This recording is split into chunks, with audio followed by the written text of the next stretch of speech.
সংবাদে আপনাকে স্বাগতম। শুরুতেই সংবাদ শিরোনাম, এরপর বিস্তারিত। হরমুজ নিয়ে সৌদি ওমানের সঙ্গে ইরানের জরুরি বৈঠক।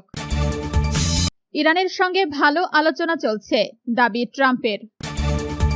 বেরিয়ে এলো দিল্লিতে ছাত্রদের ওপর গুলি চালানোর নির্দেশদাতার পরিচয়। ইরানের মশা নৌবহরের প্রশংসায় পুতিন। আপনি যদি মুসলিমদের পাশে থাকতে চান তাহলে ভিডিওতে লাইক করে চ্যানেলটি অবশ্যই সাবস্ক্রাইব করে দিবেন। এখন বিস্তারিত। হরমুজ নিয়ে সৌদি ওমানের সঙ্গে ইরানের জরুরি বৈঠক। গুরুত্বপূর্ণ সামুদ্রিক পথ হরমুজ প্রণালীর নিরাপত্তা নিয়ে সৌদি আরব ও ওমানের সঙ্গে উচ্চ পর্যায়ের আলোচনা করেছে ইরান। দেশটির রাষ্ট্রীয় সংবাদ সংস্থা IRNA এই তথ্য নিশ্চিত করেছে। ইরানের পররাষ্ট্রমন্ত্রী আব্বাস আরাকচি পৃথক টেলিফোনে সৌদি পররাষ্ট্রমন্ত্রী প্রিন্স ফয়সাল বিন ফারহান আল সৌদ এবং ওমানের পররাষ্ট্রমন্ত্রী বদর আল বুসাইদির সঙ্গে বর্তমান আঞ্চলিক পরিস্থিতি নিয়ে কথা বলেন। IRNA জানিয়েছে, আলোচনায় দুই পক্ষ দ্বিপক্ষীয় সম্পর্কের পাশাপাশি মধ্যপ্রাচ্যের সর্বশেষ পরিস্থিতি পর্যালোচনা করেন। তারা আঞ্চলিক স্থিতিশীলতা বজায় রাখতে পারস্পরিক সহযোগিতা ও যৌথ কূটনৈতিক উদ্যোগ আরও জোরদারের ওপর গুরুত্ব আরোপ করেন। আলোচনায় যুক্তরাষ্ট্রের আগ্রাসী কর্মকাণ্ডের স্মরণে হরমুজ প্রণালীতে যে নিরাপত্তাহীনতা সৃষ্টি হয়েছে তা নিয়েও উদ্বেগ প্রকাশ করা হয়।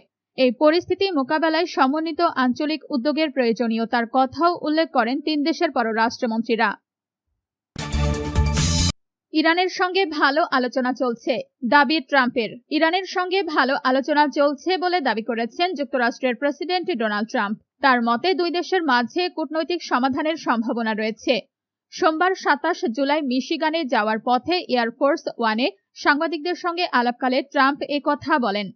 মার্কিন প্রেসিডেন্ট বলেন, ইরান ইস্যুতে কাজ করার জন্য তার হাতে যথেষ্ট সময় রয়েছে। ইতিবাচক কিছু ঘটার ভালো সম্ভাবনা আছে। এ সময় ট্রাম্প জানান, ইরানকে সহায়তার জন্য রাশিয়া স্যাটেলাইট চিত্র দিচ্ছে কিনা সে বিষয়ে তিনি রাশিয়ার প্রেসিডেন্ট ভ্লাদিমির পুতিনের সঙ্গে কথা বলবেন। তিনি বলেন, আমি পুতিনকে জিজ্ঞাসা করব, যদি কিছু না হয় তাহলে আমরা 2 দিন আগে যা করছিলাম সেখানেই ফিরে যাব। বেরিয়ে এলো দিল্লিতে ছাত্রদের ওপর গুলি চালানোর নির্দেশদাতার পরিচয়। দিল্লিতে ককরোচ জনতা পার্টি CJP বিক্ষোভ চলাকালে ভিড় নিয়ন্ত্রণ করতে ছররা গুলি ছোড়েন র্যাপিড অ্যাকশন ফোর্সের RAF একজন ডেপুটি কমান্ড্যান্ট। দিল্লি পুলিশের এক ডেপুটি কমিশনারের DCP সরাসরি নির্দেশে এই গুলি চালানো হয়।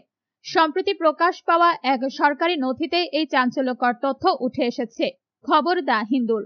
নথি অনুযায়ী জানা গেছে, আন্দোলনকারীদের ছত্রভঙ্গ করতে DCPর নির্দেশে RAF এর ডেপুটি কমান্ড্যান্ট দাঙ্গা বিরোধী বন্দুক থেকে 55 round non electrical shell, 15 round electrical shell, 5টি টিয়ার স্মোক গ্রেনেড ও ছররা গুলি ভর্তি ব্যালিস্টিক কার্তুজ সহ 2 রাউন্ড গুলি ছুড়েছিলেন।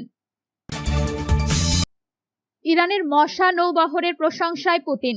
ইরানের মশা নৌবহরের মস্কুইটো ফ্লিট ব্যাপক প্রশংসা করেছেন রাশিয়ার প্রেসিডেন্ট ভ্লাদিমির পুতিন। দ্রুত হামলা করে তড়িৎ লুকিয়ে পড়ার ক্ষমতা থাকায় এই যুদ্ধস্ত্রটি নিয়ে বড় চ্যালেঞ্জের মুখে পড়েছে যুক্তরাষ্ট্র। গত রোববার রুশ নৌবাহিনীর কর্মকর্তাদের সঙ্গে বৈঠকে পুতিন বলেন, মধ্যপ্রাচ্যের সাম্প্রতিক সংঘাতে ইরান ছোট আকারের কিন্তু অত্যাধুনিক অস্ত্রে সজ্জিত নৌযান ব্যবহার করে কার্যকর যুদ্ধ পরিচালনার সক্ষমতা দেখিয়েছে। পুতিন বলেন, মধ্যপ্রাচ্যের সংঘাতের দিকে তাকান, ইরান তাদের মশা নৌবহর ব্যবহার করে বেশ কার্যকরভাবে যুদ্ধ করেছে। এটি নতুন প্রযুক্তির বিষয়। আমাদের কাছেও ছোট টননেজের জাহাজ রয়েছে, তবে সেগুলো অত্যাধুনিক অস্ত্রে সজ্জিত।